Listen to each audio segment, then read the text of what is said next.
Bonjour et bienvenue dans cette nouvelle vidéo d'explication pour le chapitre 5 d'Histoire, cette fois-ci, l'affirmation de l'État monarchique dans le royaume des Capétiens et des Valois. Alors, on va faire une petite introduction, on va expliquer de quoi on parle, on va enfin parler des rois de France. Donc dans les précédents chapitres d'histoire, on avait volontairement laissé les rois de côté pour se concentrer vraiment sur les seigneurs, donc la vie dans les campagnes, la vie dans les villes au Moyen-Âge. Là, c'est le chapitre sur les rois. Alors, pour bien comprendre le titre du chapitre, donc il faut comprendre ce que ça veut dire l'affirmation du pouvoir. Ce qu'on va voir en fait dans ce chapitre, c'est que les rois de France au début du Moyen-Âge ont finalement peu de pouvoir. Ils commandent pas grand-chose pour être clair. Mais petit à petit, ils vont renforcer ce pouvoir et ils vont en avoir de plus en plus jusqu'à devenir très très puissants et à presque tout commander. D'accord, voire tout commander dans le cas des rois absolus.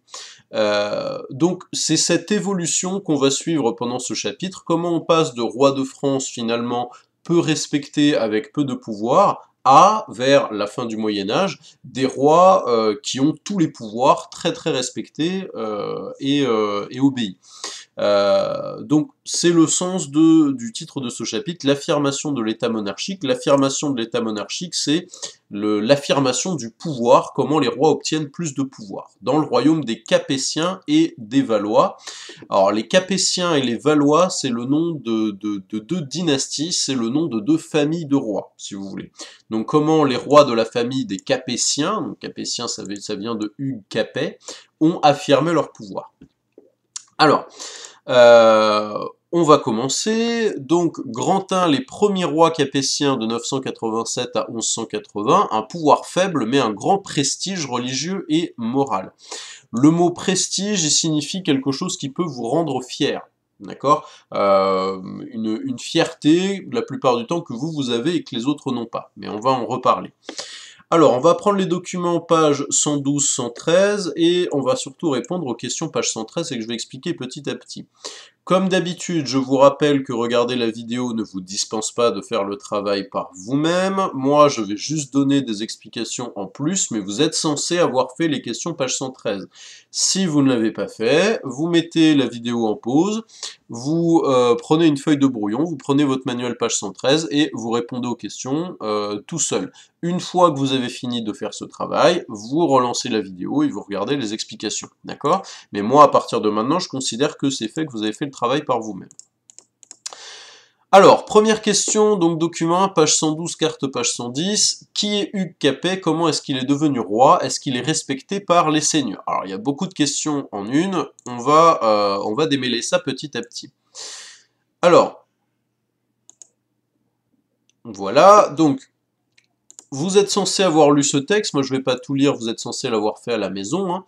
Donc, je vais juste lire le début pour qu'on comprenne qui est Hugues Capet. En 987, à la mort du dernier roi carolingien, les Carolingiens c'était une autre famille de rois, c'est les rois de la famille de Charlemagne. On en avait déjà parlé, Carolus ça veut dire Charles en latin, donc c'était les rois de la famille de Charlemagne. Le dernier roi carolingien, il meurt sans héritier, ça veut dire il n'y a personne en fait pour devenir roi après lui, il n'a pas d'enfant si vous voulez. Et donc en 987, c'est Hugues Capet qui va être élu roi par les grands seigneurs du royaume. Je lis pas tout le reste, mais ce qu'on comprend, c'est que Hugues Capet, c'était un seigneur, un grand seigneur, et il est élu roi par les autres seigneurs. Ça, c'est très important parce que ça veut dire que son pouvoir vient des seigneurs. D'accord? C'est les seigneurs qui l'ont fait roi. Donc, si on regarde un peu. Alors, on va regarder uniquement cette carte-là, hein. Je vais enlever la caméra. Donc, on regarde uniquement cette carte-là, donc la France au XIe siècle. Si vous regardez attentivement, vous voyez que en bleu, on a ce qu'on appelle le domaine royal. Le domaine royal, c'est l'endroit où commande le roi.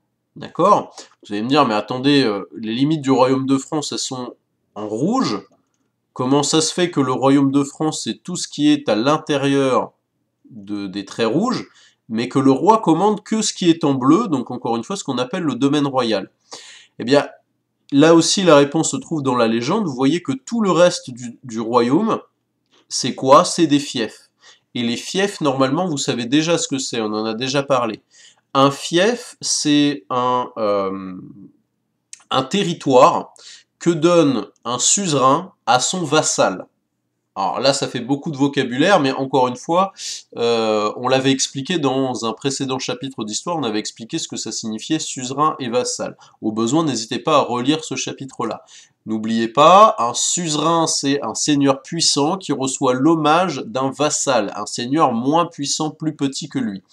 Et en échange de son obéissance, le suzerain va lui donner un fief. D'accord? Vous voyez que le roi de France, il a donné tellement de fiefs qu'il ne lui reste que la partie en bleu. D'accord? Donc ça montre à quel point au début, donc au 9e siècle, les rois comme Hugues Capet sont peu puissants. Ils commandent que dans l'endroit en bleu. Dans toutes les autres parties du royaume de France, c'est des fiefs et donc c'est des grands seigneurs qui commandent. On avait déjà expliqué, les grands seigneurs donnent eux-mêmes des parties de leurs fiefs à des plus petits seigneurs, etc. C'est ce qu'on appelle la féodalité. D'accord? Donc, ça nous donne la réponse à la première question. Hugues Capet est un grand seigneur, donc qui était le duc des Francs. Parmi d'autres, il y avait d'autres grands seigneurs, et il a été élu roi de France en 987 par les grands seigneurs du royaume. Je répète, ça c'est important, Hugues Capet a été choisi par les autres seigneurs, son pouvoir vient d'eux. D'accord ? Au début de son règne, le roi est peu respecté, il n'exerce véritablement son autorité que dans le domaine royal, donc on aura la définition plus tard dans le à retenir. Le domaine royal, c'est l'endroit où le seigneur exerce son pouvoir, c'est là où il commande, d'accord? Son domaine royal est peu étendu, ça veut dire qu'il n'est pas très grand, il va de la ville de Senlis à la ville d'Orléans. Tout le reste du territoire, c'est des grands fiefs qui sont commandés par des autres seigneurs. Les autres seigneurs, sur leurs fiefs, ils font ce qu'ils veulent. Le roi n'a pas à dire, vous devez respecter ceci, cela. À partir du moment où, quand le roi leur demande, les grands seigneurs vont faire la guerre avec lui, ils font ce qu'ils veulent sur leurs fiefs. D'accord? Donc ça, c'est important parce que ici, on comprend plusieurs choses. Hugues Capet, c'est lui qui va commencer la dynastie, la famille des Capétiens. D'accord? Ce seront les rois qui font partie de sa famille. Mais au début, il n'a pas beaucoup de pouvoir. Il a de l'autorité seulement sur un territoire qui est tout petit, encore une fois. Et dans le reste du royaume, c'est les grands seigneurs qui commandent. Voilà, bon, j'espère que vous avez bien compris ça. C'est très très important pour comprendre la suite. Si c'est pas le cas, vous repassez la vidéo. Alors, il va quand même y avoir des moments où le seigneur va montrer que... où le roi va montrer que c'est lui qui est plus puissant que les seigneurs. Il veut montrer qu'il doit quand même se faire obéir. On va prendre les documents 2 et 3, page 112. Donc, ici, on a le roi, et ici, on a un seigneur qui lui fait hommage. Ça veut dire qu'il lui embrasse la main. C'est un signe de soumission à son suzerain. Donc, les grands seigneurs ont beau avoir des grands fiefs et commander des territoires qui sont souvent plus étendus que le domaine royal, donc plus grands que celui du roi, ça reste quand même les vassaux du roi.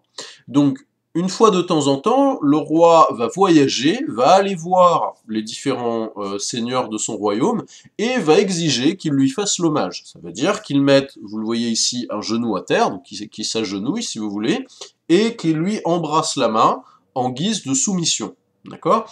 Donc, ça, c'est une façon de montrer quand même, même si vous avez des fiefs plus grands que mon domaine royal et que je commande finalement une petite partie du royaume, vous devez quand même me respecter. Vous me devez le respect en tant que vassaux. Si jamais les vassaux ne respectent pas le roi de France va leur faire la guerre et va récupérer le fief. D'accord? Là, vous avez la légende ici, donc on a Hugues Capet qui se fait remettre les clés de Laon, puisque cette ville était commandée par un seigneur qui ne respectait pas son autorité. Donc dans ces cas-là, quand un seigneur qui est son vassal ne respecte pas l'autorité du roi, le roi le combat et récupère son fief. D'accord? Donc, le roi exige que tous les seigneurs, donc qui sont ses vassaux, lui fassent hommage, donc lui montrent leur respect, lui obéissent et lui soient fidèles. Je répète une dernière fois, un vassal doit l'obéissance et la fidélité à son suzerain, qui est un seigneur plus puissant. Le roi n'est le vassal de personne. Lui, il est tout en haut de la pyramide et c'est les différents vassaux, les différents seigneurs qui doivent lui obéir. Si les seigneurs vassaux ne lui obéissent pas, le roi les combat, donc il leur fait la guerre, et il récupère leur fief. Encore une fois, le fief, c'est en récompense de l'obéissance. Okay ? Si tout ça vous semble compliqué, les fiefs, les seigneurs, les suzerains, pardon, les vassaux, etc., il faut revoir le précédent chapitre d'histoire que vous devez avoir dans votre classeur d'archivage. D'accord? C'est à ce moment-là qu'on avait expliqué tout ça.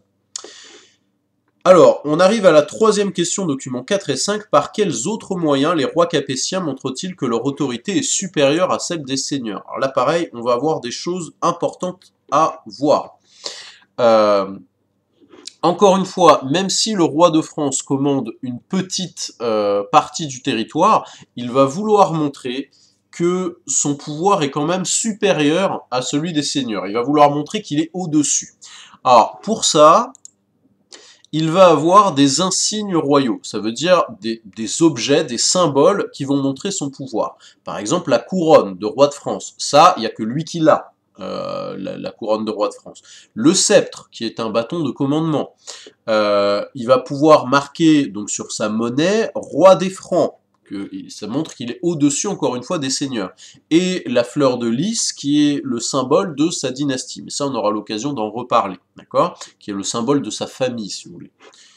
Donc, déjà, le roi de France, il a des symboles, il a des objets que les seigneurs n'ont pas, donc pour montrer qu'il est au-dessus. Et très très important, le seigneur va être sacré. Alors qu'est-ce que ça veut dire? Ça veut dire qu'il va aller dans une cathédrale et se faire sacrer par le pape. Donc la cathédrale, c'est l'église d'un évêque, encore une fois, donc c'est un endroit religieux. Le roi va s'agenouiller et l'évêque ou le pape, parfois, va lui verser une huile sur le front qu'on appelle la sainte onction, d'accord? Ou l'onction simplement. Par ce geste-là, par l'huile qu'on lui met sur le front, l'Église, donc l'évêque ou le pape, reconnaît que c'est Dieu qui l'a choisi. D'accord? Alors ça, c'est très très important, puisque après la cérémonie du sacre, le roi est sacré. Ça veut dire que les chefs de l'Église ont dit « oui, cette personne a bien été choisie par Dieu ». Donc à partir de maintenant, si on lui désobéit, on désobéit à qui? Ben, on désobéit à Dieu. D'accord? Le sacre donne au roi de France ce qu'on appelle un pouvoir de droit divin. Droit divin, ça veut dire que c'est Dieu qui l'aurait choisi. C'est un pouvoir énorme, parce qu'à cette époque-là, la religion est quelque chose de très important. Tout le monde est croyant. Et donc, le fait de dire que c'est Dieu qui a choisi le roi pour diriger le peuple franc, le peuple français si vous préférez, ça lui donne énormément de pouvoir, puisque à partir de ce moment-là, si on lui désobéit, on désobéit à Dieu. D'accord ? Donc le sacre, c'est quelque chose de très important, ça donne au roi de France un pouvoir de droit divin, pouvoir que n'ont pas les seigneurs. D'accord ? Donc ça, encore une fois, le sacre, le roi de France est le seul à l'avoir. Donc, les rois capétiens montrent que leur autorité est supérieure au seigneur avec les moyens suivants. Premièrement, le roi se fait sacrer pendant une cérémonie à la cathédrale de Reims. C'est vrai que je n'ai pas précisé, mais le roi se fait sacrer dans la cathédrale de Reims. L'Église catholique reconnaît que le roi est l'élu de Dieu. Ça veut dire que le roi a été choisi par Dieu. Ceci lui donne un pouvoir de droit divin, donc ça veut dire qu'à partir de ce moment, l'Église dit que c'est Dieu qui a choisi le roi, et ce pouvoir-là, il est le seul à le posséder. Il va pouvoir dire au Seigneur, moi j'ai été choisi par Dieu, ce qui n'est pas ton cas, donc mon pouvoir est plus important que le tien. Je suis au-dessus de toi. Les insignes royaux, donc encore une fois des objets ou des symboles, donc la couronne, le sceptre, la main de justice et l'épée, montrent son autorité religieuse, morale et politique. Ça veut dire que chaque symbole, qu'on a vu tout à l'heure, donc ici, chaque symbole montre quelque chose. Donc ici, il ne l'a pas, mais la main de justice, ça montre qu'il est capable de trancher n'importe quel procès. Le sceptre, ça montre que c'est lui qui commande. La couronne également, c'est le pouvoir politique. Donc chaque symbole montre donc quelque chose de particulier qu'il commande. D'accord ? J'ai parlé du sacre, mais j'ai pas parlé d'autre chose, qui est la création d'une dynastie. Philippe Auguste est sacré roi du vivant de son père, Louis VII. Alors, qu'est-ce que ça veut dire? Ça veut dire que les rois de France vont faire sacrer leurs fils alors que eux-mêmes sont encore vivants. D'accord? Là, vous avez le roi Louis VII qui va poser la couronne sur la tête de son fils Philippe Auguste. Alors, à votre avis, prenez 30 secondes pour réfléchir. Pourquoi ils font ça? Normalement, c'est quand le roi meurt que son fils devient roi et est sacré. Mais là, ils prennent l'habitude, les rois de France, de faire sacrer leurs fils alors qu'ils sont encore vivants. Pourquoi? Ben, tout simplement pour être sûr qu'une fois qu'ils seront morts, vu qu'il y a déjà un roi sacré, bah, on ne peut pas contester. On ne peut pas dire « Ah ben non, c'est pas lui le roi, c'est trop tard, il a déjà été sacré. » Donc, de cette façon-là, les rois s'assurent que le pouvoir reste dans leur famille. Ça, c'est important. D'accord? Donc, création d'une dynastie, le roi fait couronner son fils aîné de son vivant pour être sûr qu'il lui succède sans contestation possible. Ça veut dire qu'à sa mort, son fils deviendra roi après lui et que personne ne puisse dire le contraire. Le pouvoir reste donc dans la famille. Ok? Donc, vous avez un à retenir, donc qui était sous forme de texte à compléter, mais que donc sur le cours que je vous ai envoyé l'est déjà. En 987, Hugues Capet est élu roi de France par les grands seigneurs du royaume. Les premiers rois capétiens, donc Hugues Capet, Robert le Pieux, etc., ont peu de pouvoir, ils commandent pas grand-chose. Leur autorité s'exerce sur un petit territoire qu'on appelle le domaine royal. Donc, le domaine royal, c'est le territoire sur lequel le roi exerce directement son pouvoir, ça veut dire que c'est l'endroit où le roi commande, là où il fait la loi, il peut juger les procès, etc. Le reste du royaume est composé de fiefs sur lesquels des seigneurs vassaux du roi ont autorité.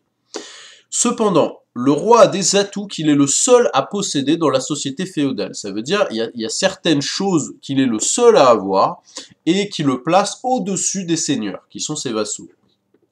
Premièrement, il est sacré par l'Église, ce qui montre que son pouvoir vient de Dieu. C'est ce qu'on appelle un pouvoir de roi divin. Ça lui donne une autorité sacrée, une autorité qui viendrait de Dieu, que tout le monde doit respecter. Encore une fois, l'idée, c'est qu'à partir du moment où le roi est sacré, si on ne lui obéit pas, on désobéit à Dieu, et ça, à l'époque, c'est très très grave. Il n'est le vassal de personne.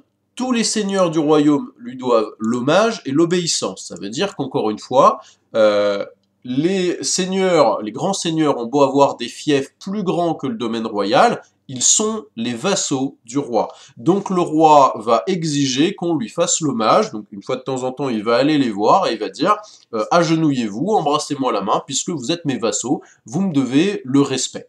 D'accord? Le respect et l'obéissance. Si jamais un de ses vassaux lui désobéit, refuse de lui faire l'hommage, de se battre pour lui à la guerre, etc., dans ces cas-là, lui fait la guerre et il récupère le fief. De son vivant, il peut faire couronner son fils aîné pour être sûr que le pouvoir reste dans sa famille, donc il impose sa dynastie, ça veut dire sa famille de rois. Ok ? Donc, si je résume tout ça en une ou deux phrases, au début de la dynastie capétienne, les rois de France ont peu de pouvoir, ils commandent un territoire qui est tout petit, qu'on appelle le domaine royal. D'accord ? Cependant, il y a des choses qu'ils sont les seuls à avoir, et c'est comme ça qu'ils essayent d'affirmer leur pouvoir sur leurs vassaux. Ok ? On arrive à la fin de la première partie, donc encore une fois, ne faites pas tout d'un seul coup. Mettez la vidéo en pause, vous y reviendrez demain ou après-demain. Là, il y a déjà pas mal de choses à voir. Et demain ou après-demain, quand vous reprendrez la leçon, vous relisez, vous vérifiez que vous avez bien tout compris, bien tout retenu, et vous passez au grand 2. D'accord ? Moi, je vais tout faire d'un coup, mais encore une fois, vous, allez-y petit à petit, organisez-vous sur la semaine. Grand 2, les rois capétiens et valois à l'origine de l'État moderne. Alors, ce qu'on va voir dans cette deuxième partie, c'est que petit à petit, les rois qui vont venir après Hugues Capet vont renforcer leur pouvoir. Ils vont petit à petit reprendre de plus en plus le pouvoir, le contrôle sur le royaume de France vis-à-vis des seigneurs. Alors, comment ils font ça? Comment est-ce qu'ils vont réussir à avoir de plus en plus de pouvoir? Donc, pour ça, on va regarder la fiche d'activité et la correction de la fiche est à retenir. La fiche d'activité, je vous l'ai envoyée sur le NT, c'est celle-là. D'accord? Donc, on va y aller.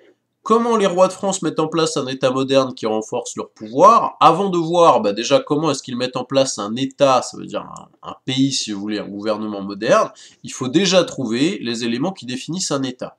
Donc un État, c'est quoi? Encore une fois, vous êtes censé réfléchir par vous-même et pas juste me regarder en vidéo, vous donner la réponse. Donc réfléchissez un tout petit peu, essayez de surligner ce que vous pensez faire partie des caractéristiques d'un État ou crayon à papier. Une fois que c'est fait, on va prendre la décision. Donc un État, qu'est-ce que c'est? Je vous affiche la correction et j'explique. Un État, c'est ce qui est surligné en rouge ici. Donc, vous pouvez utiliser un surligneur à la maison pour surligner sur la fiche d'activité. Un État, donc au sens un gouvernement, c'est une capitale, un centre de décision, un endroit où on prend des décisions. Donc il va falloir décider d'une capitale. Avant, les rois se déplaçaient, ça veut dire qu'ils n'avaient pas de capitale fixe, ils se déplaçaient avec leurs cours, les gens qui étaient tout le temps avec eux, et il n'y avait pas un endroit précis où ils étaient tout le temps. Ça va changer. Un État, c'est aussi un pouvoir légitime, ça veut dire c'est un pouvoir où il n'y a pas de contestation, où les gens dans le pays se disent « oui, c'est normal que ça soit lui qui commande ». On a déjà un tout petit peu vu ça, on a vu que le pouvoir du roi viendrait de Dieu, à la suite du sacre, et donc ça empêche les gens de contester, de dire « bah non, c'est pas lui qui devrait être le roi, etc. » Vu qu'il est sacré, Dieu l'aurait choisi, donc à partir de là, il est légitime, c'est normal que ça soit lui qui commande. Un territoire, le royaume, mais un État, pour qu'il puisse fonctionner, il faut aussi des finances, donc il faut une monnaie, il faut des impôts. Le roi, pour être respecté, il a besoin de gens qui travaillent pour lui, il a besoin aussi de soldats pour faire respecter ses frontières. Donc pour tout ça, il va falloir que le roi exige des impôts. Ça aussi, ça va changer, on va en parler.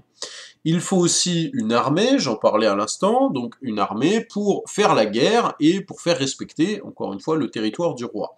Enfin, il faut une administration et des lois. Le mot administration, ça signifie l'ensemble des gens qui travaillent pour le pouvoir. Donc ici, l'ensemble des gens qui travaillent pour le roi et qui vont faire respecter ses lois. D'accord ? Alors, maintenant, comment les rois renforcent tout ça? Donc, en dessous, vous avez travail en équipe, et on vous demande de le faire sur une feuille à part avant de faire le bilan. Alors là, il y a vraiment beaucoup de questions, donc là, je vais juste donner les explications, vous écoutez bien, et vous essaierez de faire le bilan tout seul avant que je vous l'affiche, d'accord? Donc là, contentez-vous de suivre la vidéo, je vais expliquer, parce que sinon, à faire tout seul, ça va vraiment vous prendre un petit bout de temps quand même. Donc, on prend la page 114-117, et on va voir comment plusieurs rois renforcent leur pouvoir. On commence avec Philippe Auguste, qui est un roi de France, donc entre 1180 et 1223. D'accord? Alors, Philippe Auguste, comment il renforce son pouvoir? Déjà, dans la première question, on vous demande de retourner page 110 et de regarder l'évolution du domaine royal. Alors, rappelez-vous, au IXe siècle, le domaine royal, ça veut dire le domaine sur lequel le roi de France commande, il est tout petit. On remarque par contre que à l'avènement, ça veut dire au moment où Philippe Auguste donc monte sur le trône, devient roi, il a déjà bien augmenté. Vous voyez, le roi commandait au IXe siècle seulement la partie en bleu, ici la partie en bleu elle a augmenté. Ok, donc les rois, petit à petit, et ça c'est le premier point important, vont agrandir leur domaine royal. D'accord? Et vous voyez qu'au XVe siècle, j'avance un peu, mais c'est pas très grave, au XVe siècle, le domaine royal, donc l'endroit où commande le roi, prend quasiment la moitié maintenant du domaine de France, du royaume de France, pardon. Alors, comment est-ce que les rois de France agrandissent petit à petit leur domaine royal? Puisque c'est des fiefs, ils les ont donnés à des vassaux. Normalement, ils n'ont pas le droit de les reprendre. Ils n'ont pas le droit de les reprendre, sauf si le vassal ne lui obéit pas. Quand le vassal ne lui obéit pas, le roi va lui faire la guerre et va récupérer son fief. Et c'est ce que fait Philippe Auguste ici, notamment pendant la bataille de Bouvines en 1214. Donc Philippe Auguste confisque à son vassal le roi d'Angleterre une partie de ses fiefs. Le roi d'Angleterre est le vassal du roi de France, ça veut dire que normalement, il doit lui obéir. Sauf que le roi d'Angleterre n'obéissait plus au roi de France. Philippe Auguste va donc lui faire la guerre, il va appeler ses autres vassaux en lui disant j'ai besoin de vous pour aller faire la guerre, et il va faire la guerre au roi d'Angleterre. Il va gagner, et en punition, il va récupérer les fiefs du roi d'Angleterre, en lui disant quelque part, tu es mon vassal, ces fiefs c'est en échange de ton obéissance, tu m'obéis pas, je les récupère. Et plutôt que de les redonner en fief à d'autres seigneurs, il va avoir l'intelligence de les garder dans le domaine royal. Et c'est ce que vont faire d'autres rois après lui. Les rois de France vont faire la guerre aux vassaux qui ne leur obéissent pas, et récupèrent petit à petit des fiefs ou des bouts de fiefs et vont les rajouter au domaine royal. Il y a cette façon de faire là. Mais on peut aussi récupérer du territoire en se mariant. Les rois de France vont épouser les filles en fait des grands seigneurs, et à cette époque-là, quand on se mariait, il y avait ce qu'on appelle une dot, c'est-à-dire que la famille de la mariée devait donner de l'argent ou un territoire à la famille du marié. Dans les familles nobles, hein. Pour le tiers état, ça se passait un peu moins comme ça. En tout cas, c'était des sommes beaucoup plus faibles. Les rois de France qu'ils vont chercher à faire, c'est épouser les filles de grands ducs, par exemple, de grands seigneurs, et en échange donc de ce mariage, ils vont récupérer des territoires. Ces territoires, là aussi, ils vont les ajouter au domaine royal. Dernière possibilité pour agrandir le domaine royal, c'est tout simplement l'acheter.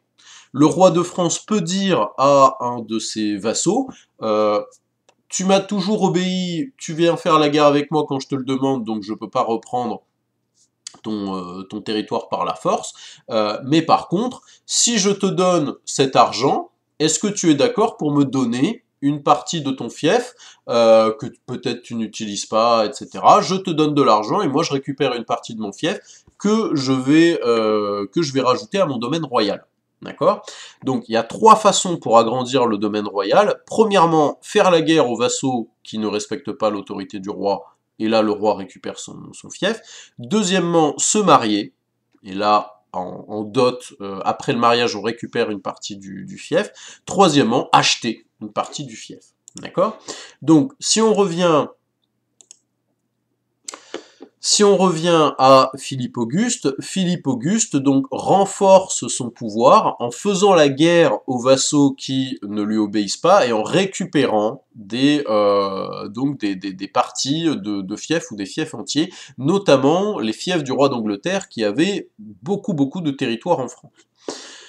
On passe à Louis IX et Philippe IV dit le Bel qui vont petit à petit construire un État royal. Alors, ici, on voit le roi qui va imposer sa justice. Alors, vous avez derrière 3 pendus. Qu'est-ce qui s'est passé? On a un seigneur qui, dans sa seigneurie, donc dans le fief que lui a donné le roi, a pendu à tort 3 personnes. Ça veut dire que, je ne vais pas expliquer pourquoi, parce que c'est un peu long et compliqué, mais le seigneur a fait pendre 3 personnes qui sont innocentes, qui n'avaient rien fait. Le roi va intervenir, et va dire, en tant que seigneur, tu as le droit de juger les personnes qui sont sur ta seigneurie, mais moi, en tant que roi, je suis ton suzerain, j'ai le droit de te juger, toi, de juger un seigneur. De cette façon-là, il affirme son autorité parce qu'il dit que sa justice est supérieure à celle des seigneurs, qu'il a le droit de juger les seigneurs. D'accord? Donc ça, c'est la première chose, affirmer la supériorité de sa justice. Quoi d'autre? Le roi va aussi créer un impôt royal permanent. Donc là, ici, vous avez le roi, et ici, vous avez des personnes qui viennent lui apporter des sommes d'argent. Alors, ça, c'est important d'avoir un impôt permanent, ça veut dire toute l'année, le roi récupère de l'argent. Pourquoi? Parce que sinon, il est dépendant des seigneurs, notamment pour faire la guerre. Le roi, il a toujours besoin de l'aide des seigneurs. Quand il veut faire la guerre, il doit les appeler. Mais s'il récupère suffisamment d'argent, il va pouvoir payer des soldats qui seront avec lui tout le temps. Et donc, il sera moins dépendant des seigneurs, il aura moins besoin d'eux. D'accord? Donc ça, c'est important. Donc petit à petit, les rois de France vont imposer des impôts pour avoir plus d'argent, pouvoir payer des soldats et donc ne plus avoir besoin de demander en fait à leurs vassaux de faire la guerre avec eux, pour aussi pouvoir payer une administration. Ça veut dire avoir de plus en plus de gens qui travaillent pour eux et qui font respecter leurs lois, qui viennent aussi dire au roi quand quelque chose n'est pas respecté. Donc le roi peut punir les personnes qui n'ont pas respecté son autorité. Donc petit à petit, grâce à l'argent des impôts, le roi a de plus en plus de personnes qui travaillent pour lui et il est de plus en plus respecté. D'accord? On avance un peu. Alors, volontairement, j'oublie des documents, c'est pour que ça soit pas trop long, et parce que c'est peut-être un tout petit peu moins important. Charles VII. Alors, Charles VII, comment est-ce qu'il devient roi? Vous l'avez expliqué ici. Donc, au cours du XIVe siècle, le conflit reprend entre le roi de France et le roi d'Angleterre, qui encore une fois est normalement le vassal du roi de France. Charles VII, qui est normalement l'héritier du trône, est écarté de la succession au profit du roi d'Angleterre. Ça veut dire que le roi d'Angleterre dit « Non, c'est pas Charles VII qui doit être roi de France, c'est moi ». D'accord?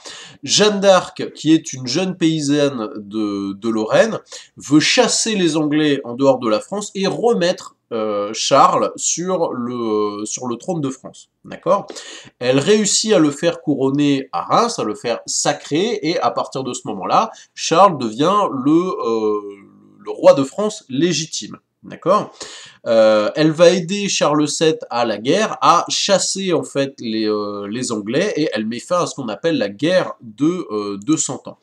Donc Charles VII va réaffirmer son autorité, lui, en créant une armée royale permanente. Alors, je m'arrête un tout petit peu plus là-dessus, parce que ça, c'est important pour ce qui nous intéresse pour ce chapitre.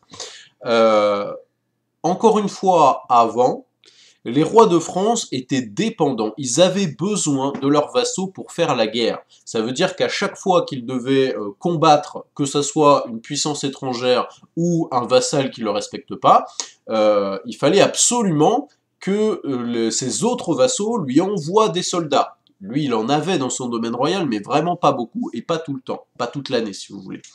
Là, Charles VII, il va dire, bah, on a besoin d'une armée royale permanente. On a besoin de soldats qui soient avec le roi tout le temps. On ne peut plus dépendre des vassaux.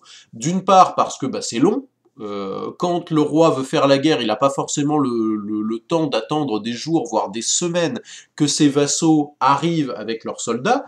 Encore une fois, ils venaient parfois de loin, et à cheval, ça prenait des jours, voire des semaines, avant qu'ils arrivent. Deuxièmement, il y a toujours le risque qu'un vassal n'obéisse pas et n'envoie pas son armée, et que le roi se retrouve un peu embêté parce qu'il n'a plus assez de soldats.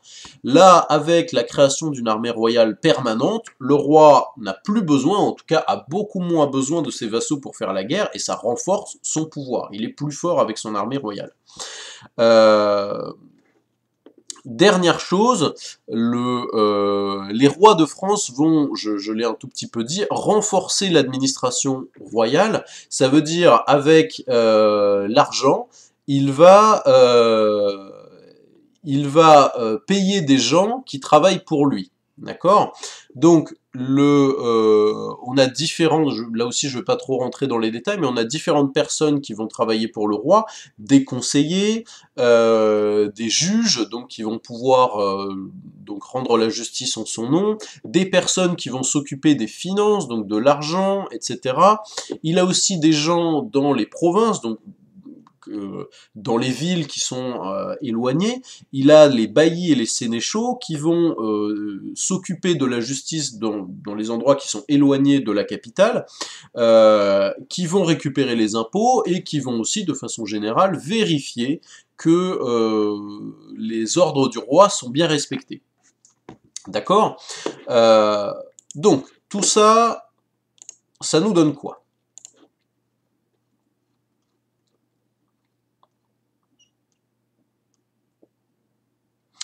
Donc, sur votre fiche d'activité, je vais peut-être prendre cette version-là, vous avez des propositions, d'accord, que vous devez placer dans la dernière partie de la fiche, d'accord?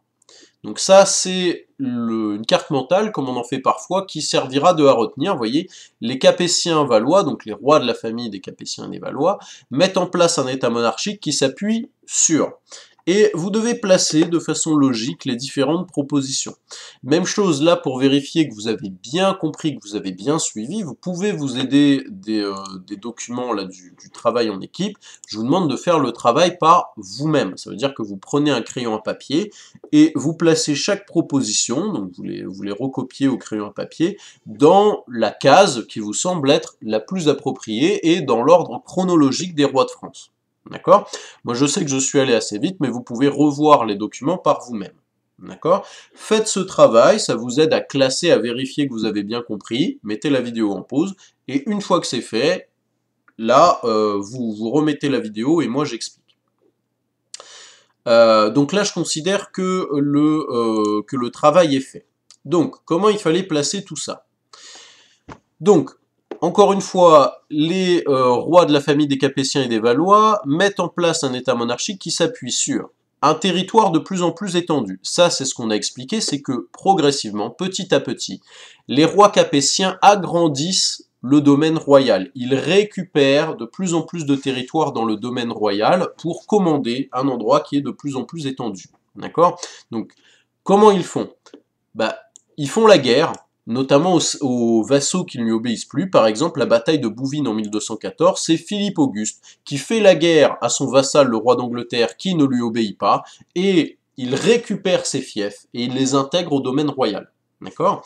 Il y a d'autres façons pour agrandir le domaine royal, je l'ai déjà expliqué, c'est se marier et acheter des terres à ses vassaux pour, là aussi, récupérer des fiefs ou des bouts de fiefs et les rajouter au domaine royal.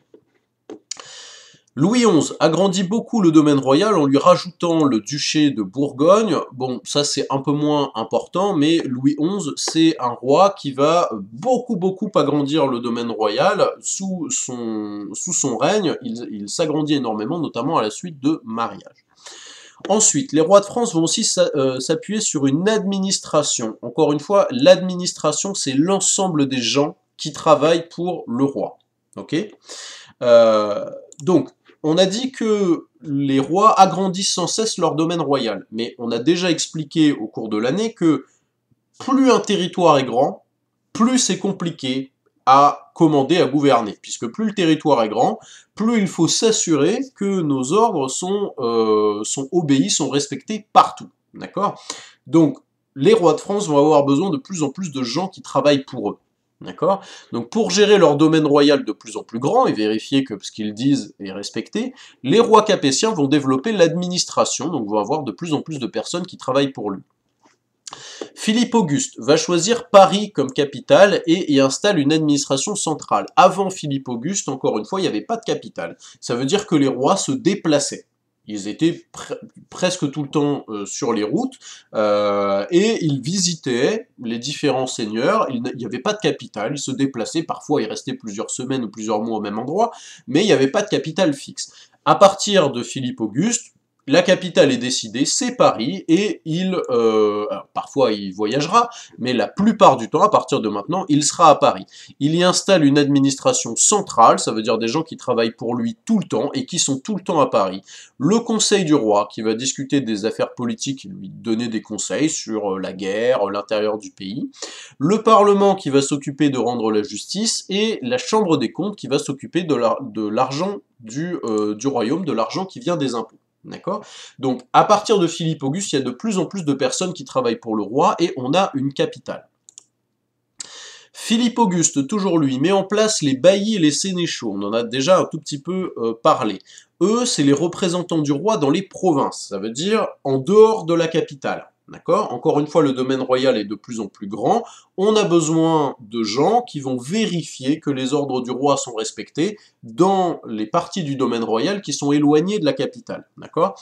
Ces personnes, on les appelle les baillis et les sénéchaux. Ils vont s'occuper de la justice, de récupérer les impôts, s'occuper de l'armée royale et, de façon générale, vérifier que les décisions du roi sont respectées. D'accord?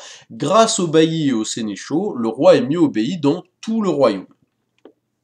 Louis IX va imposer une monnaie royale.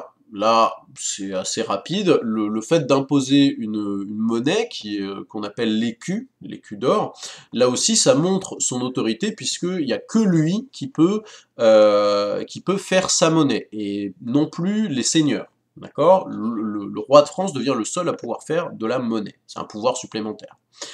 Philippe le Bel va réunir pour la première fois les États généraux. Alors, les États généraux, qu'est-ce que c'est? Vous en reparlerez l'année prochaine au 4e. C'est les représentants des trois ordres. Vous vous rappelez que la société au Moyen-Âge, elle est divisée en trois ordres. La noblesse, le clergé, le tiers-état. Les États généraux, c'est une réunion où on a des personnes qu'on appelle les députés qui ont été choisis par les trois ordres. Cette réunion permet au roi en fait de demander des choses, notamment des augmentations d'impôts. Et donc en 1313, il réunit pour la première fois cette réunion pour obtenir une aide financière. Donc déjà, en fait, c'est pour réclamer plus d'impôts.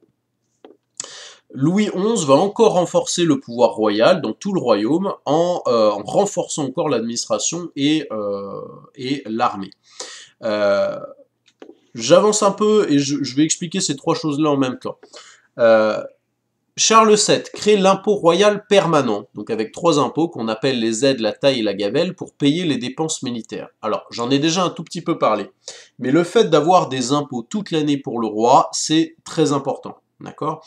Ça lui permet en fait de payer toute l'administration et de payer là des soldats qui se battent pour lui tout le temps. D'accord? Donc là, c'est la même chose. Grâce aux impôts permanents, Charles VII, c'est le même, peut créer une armée royale qui va lui permettre de chasser définitivement les Anglais du royaume, d'accord?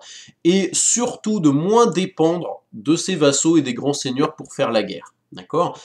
Les rois de France deviennent de plus en plus indépendants des grands seigneurs. Avant, ils avaient besoin d'eux pour faire la guerre, donc quelque part, c'était un aveu de faiblesse. Les rois de France devaient demander, bon, vous êtes mes vassaux, vous devez m'envoyer vos soldats, mais quelque part, ils leur demandaient quelque chose. Avec les impôts et l'armée royale permanente, le roi n'a plus besoin de demander à ses vassaux quoi que ce soit. Il a son armée, il peut faire la guerre tout seul, il peut se défendre tout seul, il a renforcé son pouvoir. D'accord? En conclusion, les rois de France ont mis près de 5 siècles pour affirmer leur autorité et renforcer la maîtrise de leur territoire. Ça veut dire que l'affirmation du pouvoir des rois de France, elle est très très progressive. Ça met du temps, d'accord, entre le tout début et donc la fin du Moyen-Âge. Ça met énormément de temps pour que les rois de France obtiennent petit à petit plus de pouvoir. Peu à peu, ils ont créé un état monarchique et soumis les seigneurs vassaux. Dans la conclusion, je refais un point global, puisque ce chapitre peut être un peu compliqué, notamment la dernière partie. Qu'est-ce que vous devez retenir? Qu'est-ce que c'est que l'essentiel de ce chapitre? Ce que vous devez retenir, c'est que au début, encore une fois, de la dynastie capétienne, avec Hugues Capet, les rois de France ont peu de pouvoir. Ils ont un tout petit domaine, le domaine royal, un tout petit endroit où c'est eux qui commandent. Dans tout le reste du royaume, c'est les grands seigneurs qui commandent, puisqu'ils ont obtenu des fiefs. D'accord? Progressivement, mais ça va mettre 500 ans, les différents rois de France ne vont pas arrêter d'affirmer leur pouvoir par rapport aux seigneurs. Petit à petit, c'est très très lent, mais ils vont montrer aux différents seigneurs qu'ils sont plus puissants qu'eux, à travers le sacre. Ils sont sacrés, leur pouvoir vient de Dieu, et c'est pas le cas pour les seigneurs. Petit à petit, ils vont aussi récupérer des bouts de fief pour avoir un domaine royal de plus en plus étendu, et donc commander un territoire de plus en plus grand. Les rois de France vont aussi faire la guerre aux vassaux qu'ils ne leur obéissent pas, en disant bah, si tu m'obéis pas, je récupère ton fief. De cette façon-là, ils affirment leur autorité, ils montrent quand même que c'est eux qui commandent.